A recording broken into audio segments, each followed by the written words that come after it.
We did it. We did it. Oh, We're here, y'all. microphone. Are we recording? Oh, we are recording. ABR? Yeah, I need my microphone, and I'm like apparently so out of it that couldn't even think to. Well, to be fair, hold you it were up. you were composed, and then I said, Let's move it. "Yeah, let's uproot everything." Yeah, but that how you've cool done. is this? I mean, your van. It's nice. It's a good van. This is where you boys sleep and talk and. Mostly just look out the window. Yeah. I was telling somebody earlier, like, you know, we have long drives, 8 hours, but I find myself most of the time just looking out the window. Yeah. Which I don't know what it is about being in a van that makes me just feel like I don't want to be on Instagram. I don't want to read. I just want to look at nothing. Well, how much of Flow it do you by. think has to do with the fact that maybe this isn't something you're doing as often anymore?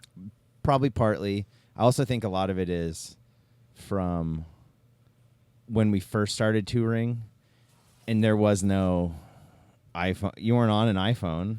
Right. So you fucking talked and you looked out the window and you listened to music and you smoked weed. Yeah. And so I think maybe that set the tone. I mean, don't get me wrong. I scroll. I understand. I do all the normal stuff, but I do find myself looking out the window more than I would imagine. You know, man, I was looking out the window Yeah. on the way here, and I was just thinking, I was like, man, what am I going to talk to Andrew about? You know, because Sure. it's actually been. I mean, you and I think we've seen each other every time y'all have come in Almost, town. probably, yeah. every single time. Yeah. In some capacity, whether Yeah. it was like, hey, Briefly. Totally. Yeah. But the last time we actually sat down and did this Yeah. was in 2016, which the feels Eagle- not real.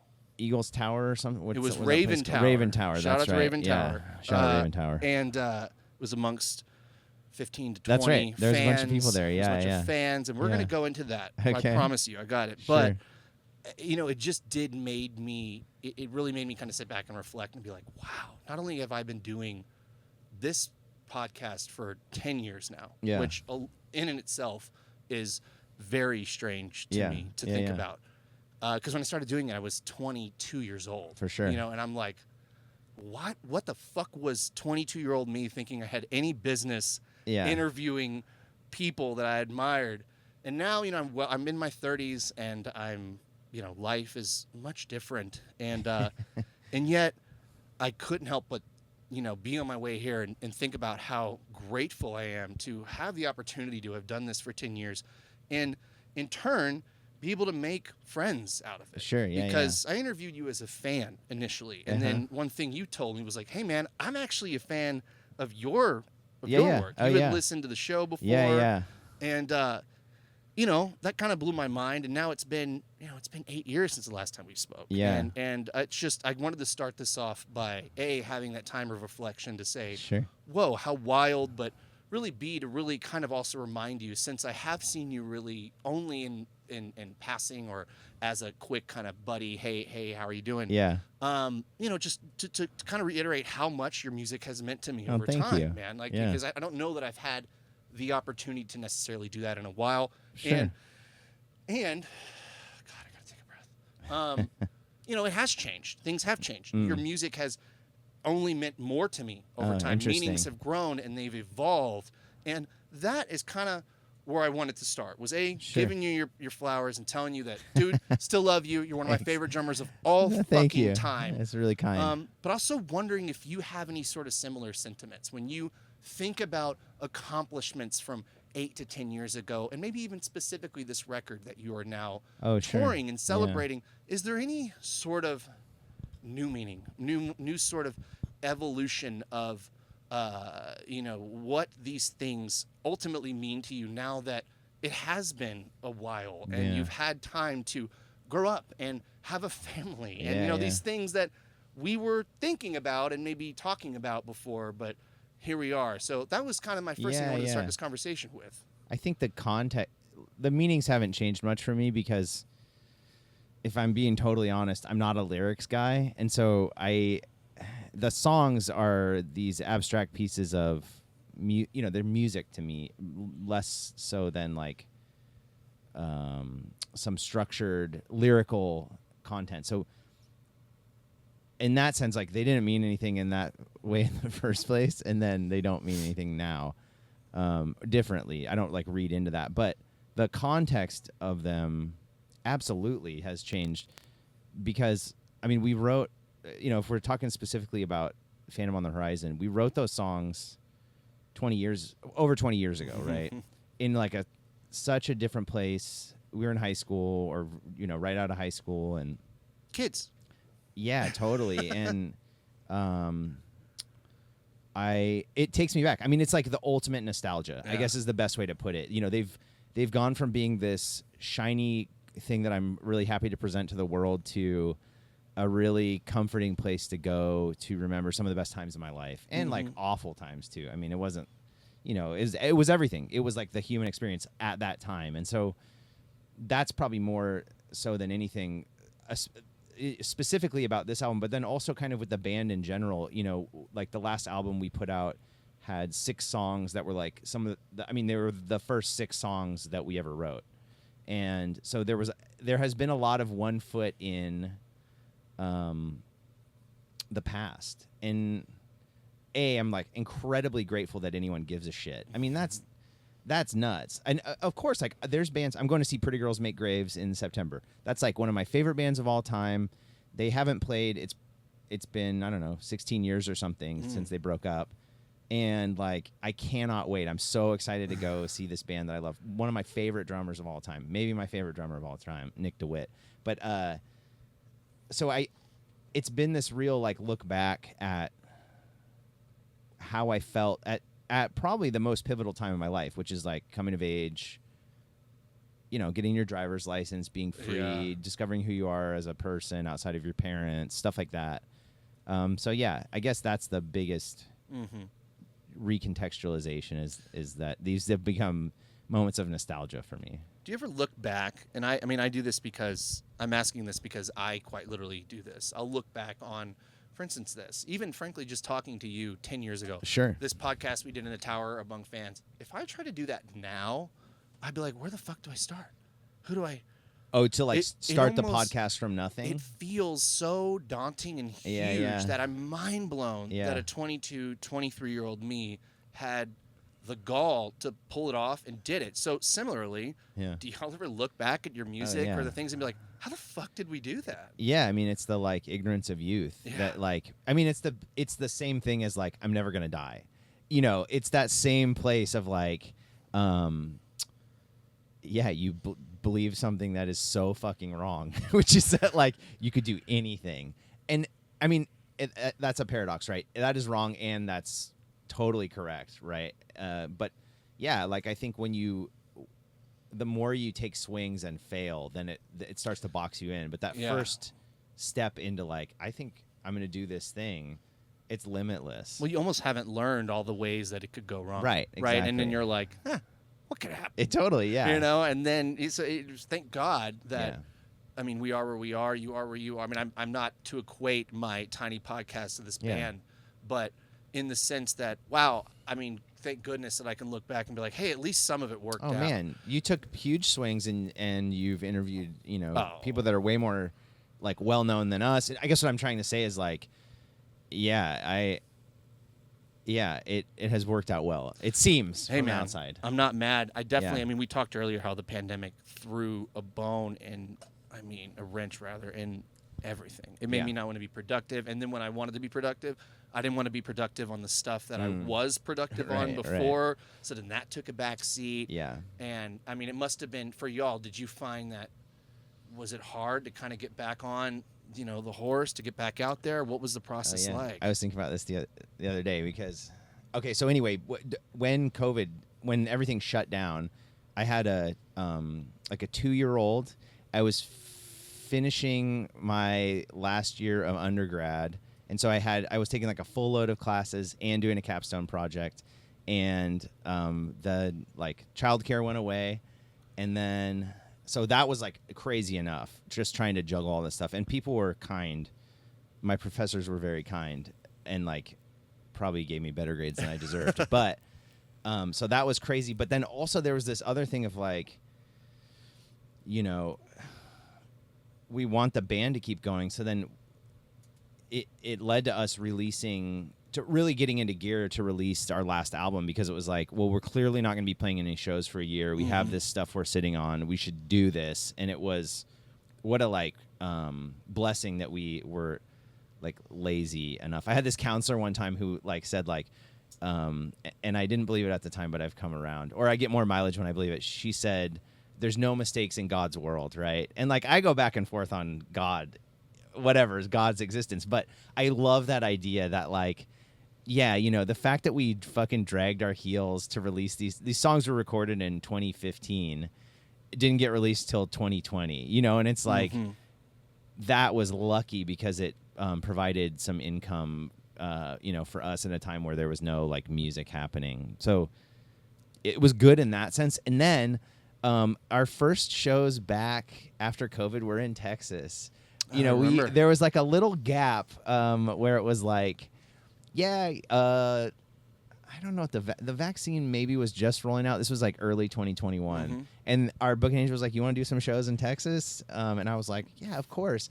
And we did it. And then like right after that, Delta or Omicron or whatever, the like variant spiked. We got this like little brief window into having shows again. And so, yeah, I don't feel like COVID, for me, it wasn't like a bad thing. I got to spend more time with my son. It pushed me into making more music and being way more grateful for shows. Yeah, so I guess it like, I don't know, I wouldn't say it strengthened us, but it was like a good experience. It made things happen that I don't know we would have done otherwise. I understand. I mean, during COVID, and this is our audience knows this now, but I'm a big professional wrestling fan, which is something that when you and I first started talking, I was not. Like 10 years ago, I hated it. I was an MMA guy. And but nonetheless, when COVID happened, similarly, there was no live crowds in pro wrestling. They couldn't tour. They couldn't. Right. So they had to figure out what to do. And for a while, they didn't really know. It was just like, hey, no crowds. So you'd have WWE shows, and it would just be zero crowd. It'd be quiet. So bizarre, yeah. And then they started putting in like LED screens with people's faces on it, and you could like call in and be on and on a screen. Yeah. But one thing that I thought that they did that was my favorite was they started doing cinematic matches. They started having their matches lead to a bar or to a graveyard where they could film it, add music. And I remember at the time, and I'm still involved in Houston's Doomsday Wrestling, which is comedy wrestling, and Henry, everybody knows all about it. But we had the same thing. We're like, well, we can't perform. What do we do? And so I said, well, me and Julian, who were roommates at the time, and also performs in Doomsday, we're like, let's make a cinematic match. Nice, yeah. Like, we're both gonna, we can film with each other because we live together. Yeah. This is like in June. There was no vaccine or anything yet. And ultimately making that is what led to me being like, hey, I really like directing, and I really like storyboarding, the ultimate kind of planning of all of this, which then led to Reality of Wrestling. Being like, hey, we like that. Come do that for us. So I can relate, when this weird kind of like, hey, the world is obviously quite literally dying right now, at least at the moment, it was like, oh my goodness.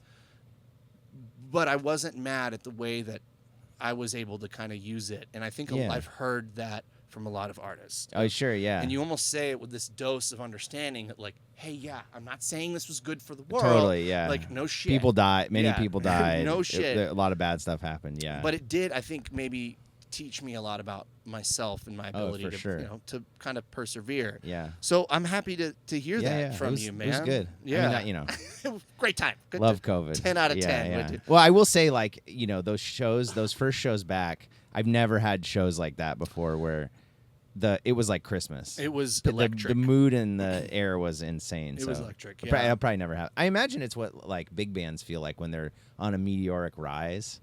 Where people are just so jazzed to be at the show. It's like every Turnstile show now. Maybe, yeah, exactly. That's a great example. Yeah. People are just like, I can't believe it. I can't believe this. Or maybe a fraction of Taylor Swift or something. Fair, like that. dude. That AOS Tour. I'm not even a fan. My whole TikTok feed was just kids getting the hat. Oh yeah. Fucking love it. I want to talk about this tour. I mean, this is almost a trend, I feel like, in the past couple of years with you guys, is taking records kind of and saying, hey, let's celebrate this. Let's tour this album.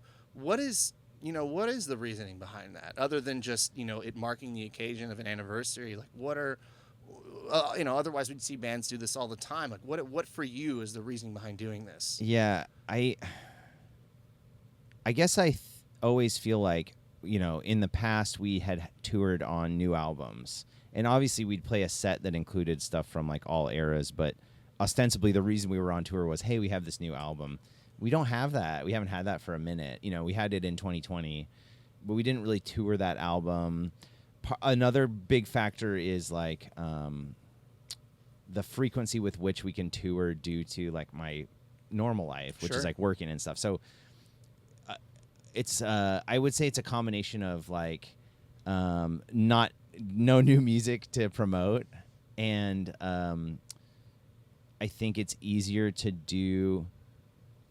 In my head, it sounds like a better sell to be like, hey, we're going to play this album, than to be like, hey, we're just going to come and play like a random set of songs and like maybe you'll like it. That's fair.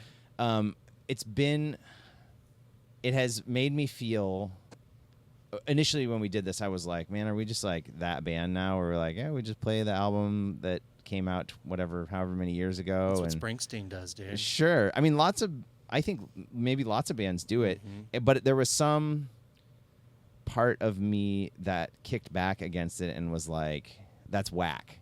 Because it's like, what, you're just resting on your laurels, you're not pushing the envelope or anything. And then I still struggle with that, but I came around to like, man, if people want to hear those songs and I like to play them, what is the harm? Right. And so I really like, it was a really utilitarian switch for me, from some like, concept of what a musician or an artist should be, to be like, look, if I want to play these songs and people want to hear them, we should do that. And so I think I said this a few times when we toured Doppelganger, but I was like, if people want to come watch us play Doppelganger once a year for the rest of my life, that would be the luckiest thing in the world. Like, what a fucking dream. So, yeah, I think it's like, this is what maybe is exciting to people. Maybe I'm wrong, but this is what is exciting to people, is to hear a piece of art that was important to them at the time played in order live. I mean, I fucking love when I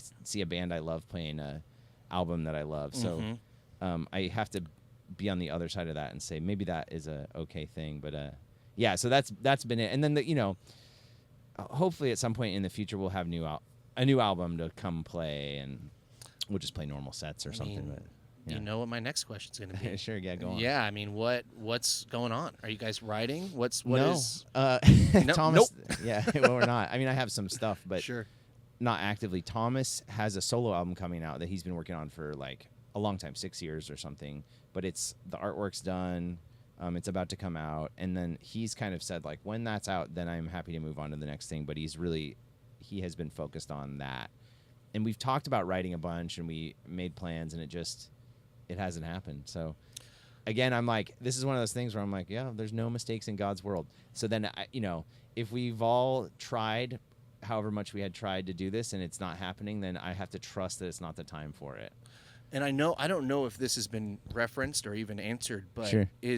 What is the state of the lineup of this? Oh, band? Yeah, sure. What's the official state of this? Henry is our bass player. Like, so I should say like Tim.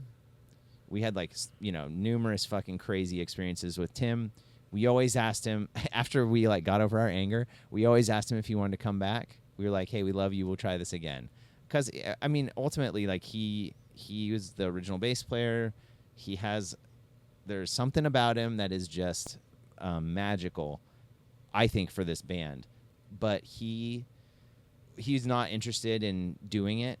I think he's really focused on taking care of his family and being there for them. And I think he found it, I mean, I don't want to speak for him, but I think he found it really difficult to balance being on tour and being in the band with showing up for his family in a way that he felt comfortable with. And so... And that's very honest. Like, yeah, and I mean, yeah, I was really proud of him, and I was heartbroken because I love him. I want him to be in the band, and I also love that he's made a decision to focus on family. Because, like, ultimately, if I had to like give up the band or, focus on my family, I would pick my family, of course. Every time, yeah. Yeah, that's like not even a question. So I get it. So Tim's not playing with us, hasn't for a while. We had Drew from Chon play bass for us for a little while. That was great. He left to focus on solo music for himself. He's doing great. Just released an album or an EP. Go check it out. It's fucking awesome. And then, yeah, Henry was in Just Like Vinyl. Yep. Thomas's other band after Fall of Troy. Yeah, I met Henry when Just Like Vinyl was on tour with the Memorials. Oh, nice, yeah. And this was before we even started podcasting, so I was Nice. just a young stoner. And I was like, hey, Thomas Pridgeon, Yeah. can we smoke weed with you? Yeah, hell yeah. And he's like, yeah, man, come up. Yeah. I go up there and you know, Thomas, your My Thomas, is there. Of course, at the time, I was completely starstruck. I had nothing to say, so I just stayed So in my funny. corner and smoked weed. But Henry Yeah. was the guy to be like, hey, what's up? Yeah, Who are you nice. guys? Like, Yeah. super nice dude. Yeah. And then it wasn't until, years later when he started playing with you guys, where Yeah. I was like, he introduced that me, guy. and Yeah, I was yeah. like, hey, by the way, we met years ago. That's great. And he actually remembered. Yeah. And it was very funny. Yeah. So, I mean, I have a history with this guy, so Yeah. I couldn't be. I mean, he has my seal of approval. For is sure, what yeah. I'm He's saying. great. I mean, we've known Henry.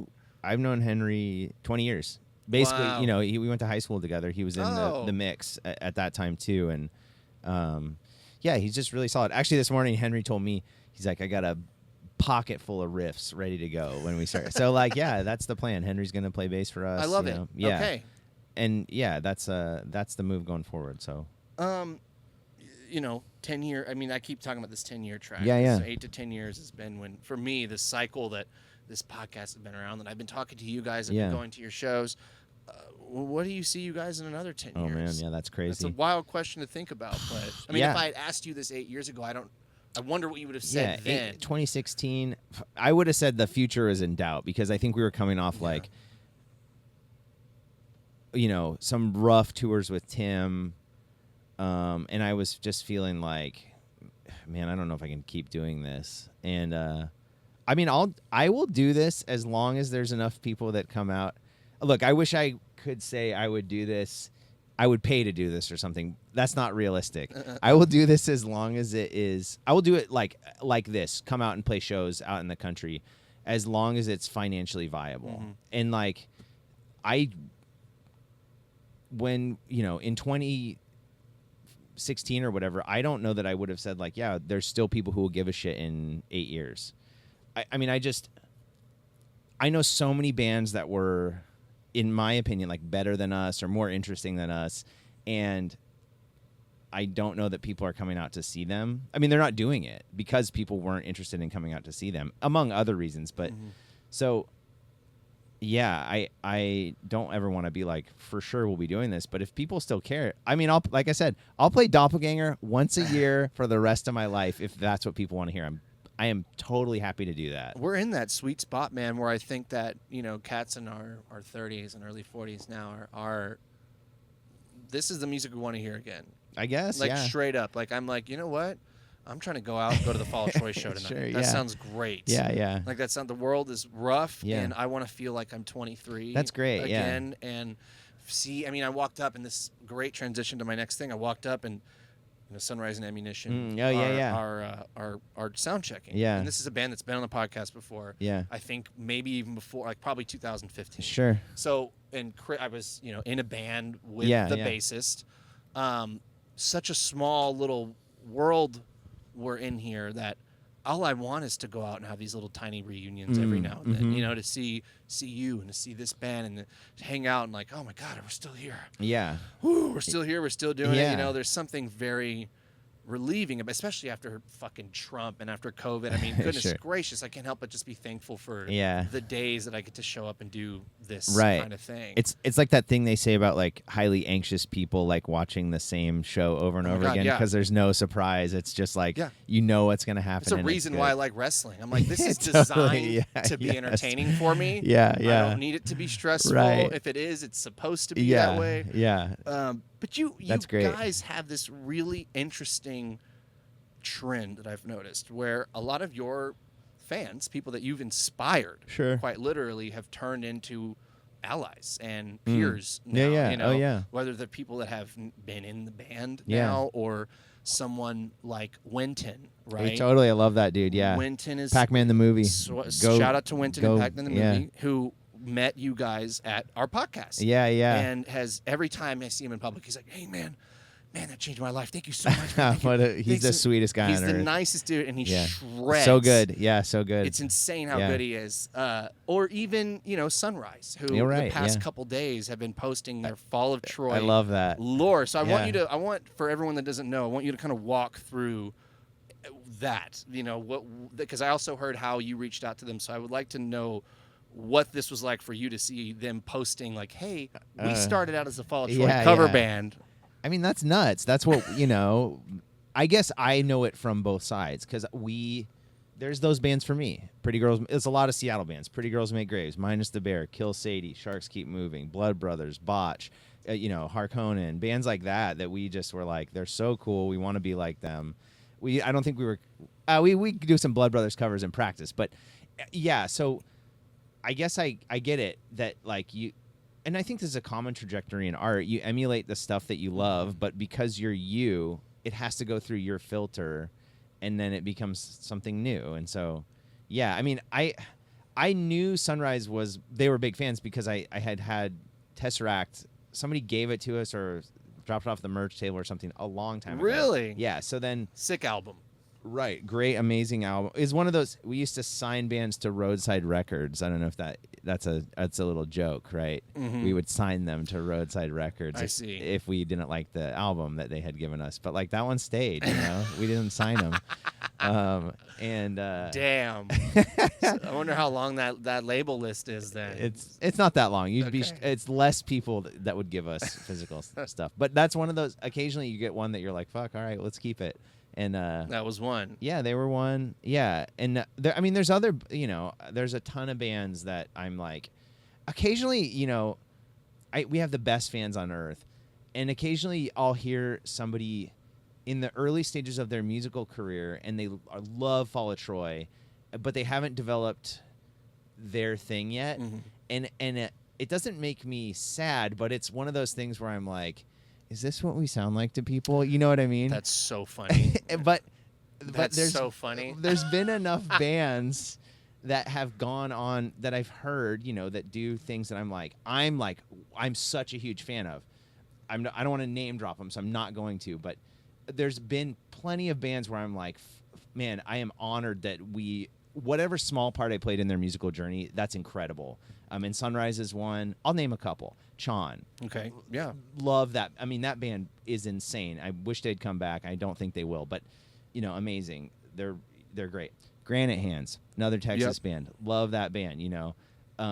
Yeah. So, yeah, I guess I love these full circle moments where a band liked us, they do something amazing, and then we get to like share a stage. That's the reason I brought up. You seem to lean into it. A lot of artists don't, and yeah, I don't know if that's because they don't have an opportunity or whatever the reason. But y'all, it's fine. These lights. Okay. You know what? Let's go. I don't want you to lose. Just hit it one more time. Nice.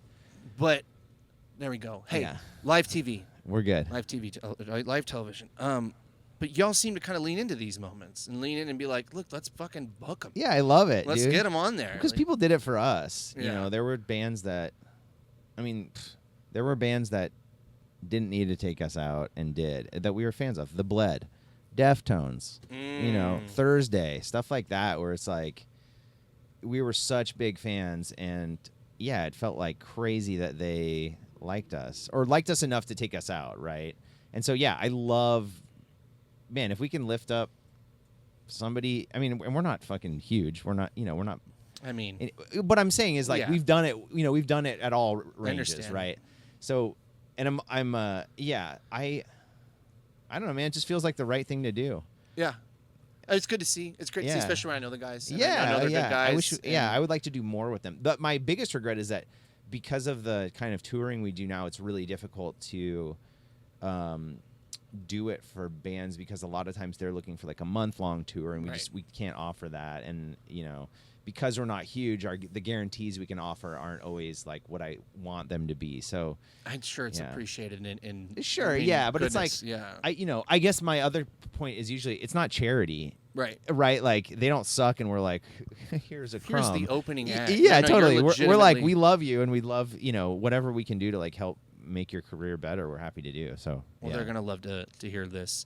In that respect, when we speak about younger bands and bands that are touring, I hear a lot now. I mean, the whether it's because we're referring to Spotify or referring to just streaming in general, or the fact that frankly the economy is not great and people have less money and they're much more careful with how they spend their money. You hear a lot from experienced musicians like, don't be in a band, don't tour, don't do it, and that makes me sad because when I grew up, it was all I wanted to do was to be a rock star. I felt like the easiest but coolest, you know what I mean? In the sense, like I'm like, if I'm doing that, I'm not working. Right. And meanwhile, you're over here, doing everything. So you're like, bullshit. But I think you feel what I'm saying. It seems like almost the sentiment is maybe shifted away.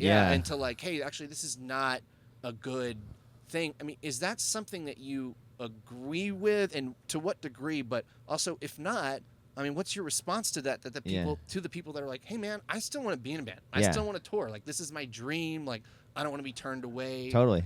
I will say the thing that I don't think I could have articulated this, but I heard somebody say it on a podcast. If you, I'm probably going to butcher it.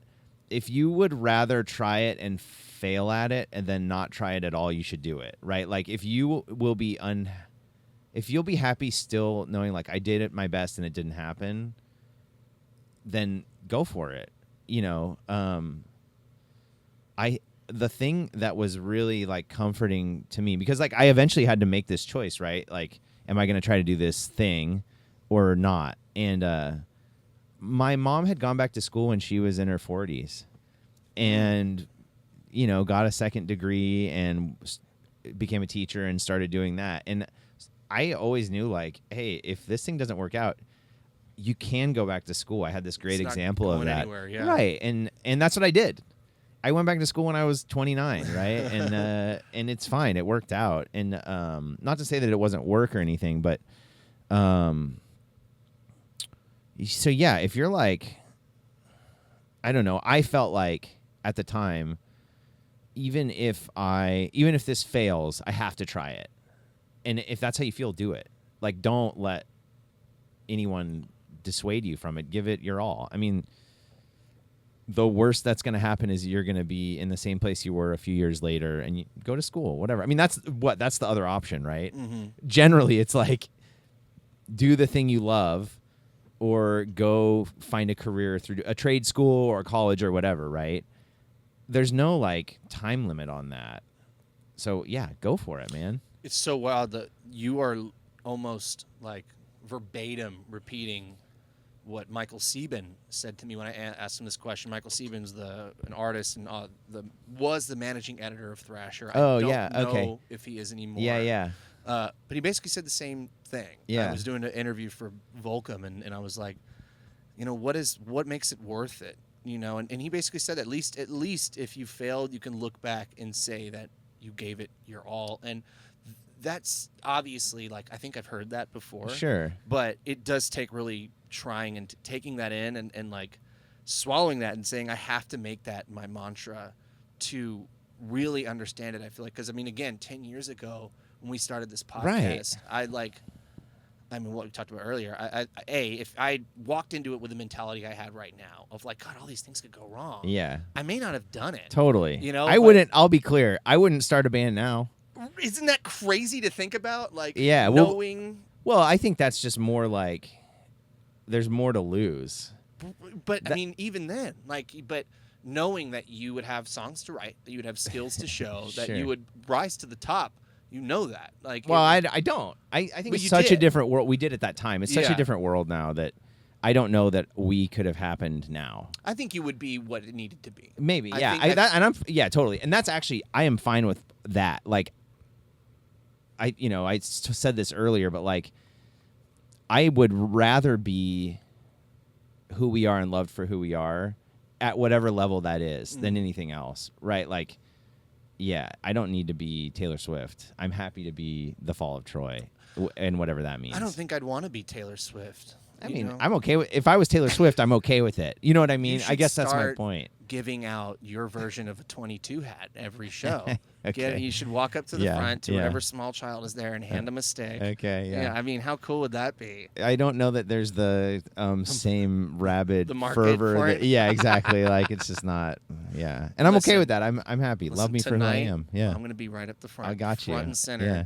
And I'll tell you, I don't have Andrew sticks. I have Matt Halpern sticks because his model is good. It's big. That's so, funny. Yeah. That was one of my next questions. What are you playing on? What's your setup now? I have a rental kit. I basically just rent kits now. Wow. Because we almost always end up flying into the first show because it's rarely does it start in. We all live in different cities. I'm in Portland, Thomas is in San Diego, and Henry's in Nashville. So somebody's going to have to fly. So generally what we do is I'll fly into the first city and we rent a kit from Nashville. So I'm playing CNC drums.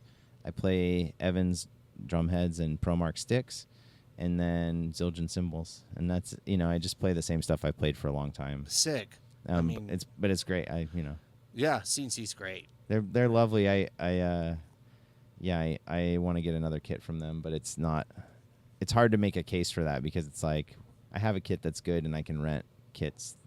Yeah, so yeah, I wish I was more of a gear dude. Like I love gear, but it's a means to an end for me.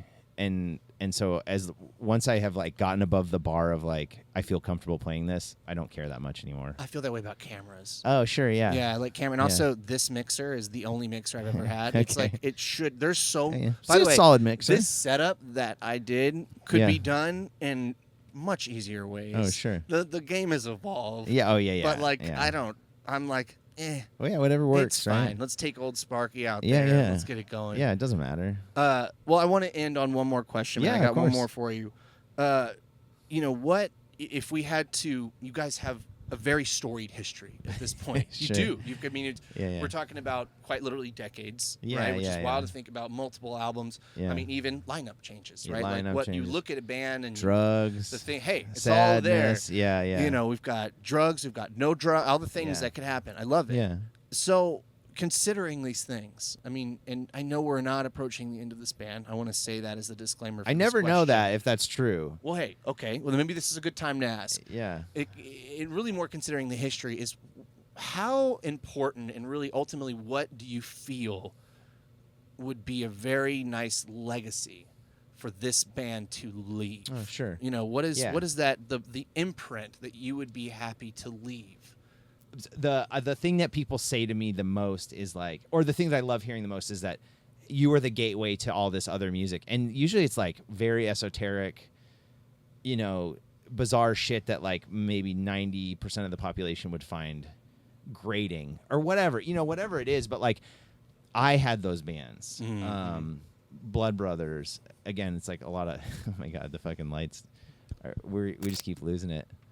Okay, this is it. We're keeping that's staying in the edit though. I love that. At this point, people know. Yeah, so those bands were so important to me. Get Up Kids, Mm-hmm. Blood Brothers, Modest Mouse, Built to Spill, and these aren't super subversive bands, but they were such a like eye-opening experience for me. So that if we could just be like, I heard them on Guitar Hero, I thought the song was cool, and then I listened to their other songs and they were weird, and that made me get into other music. Man, what a whatever small part I could play in somebody's journey of appreciating music, that's huge. Because I've been on the other side of it, the recipient of that, and I'm so grateful for those people. So you were in that group of bands for me. It was around the same time I discovered you guys and the Mars Volta. Yeah. It was around the exact same time. And of course, I mean, I think the album that got me initially was Phantom, because it was like, sure.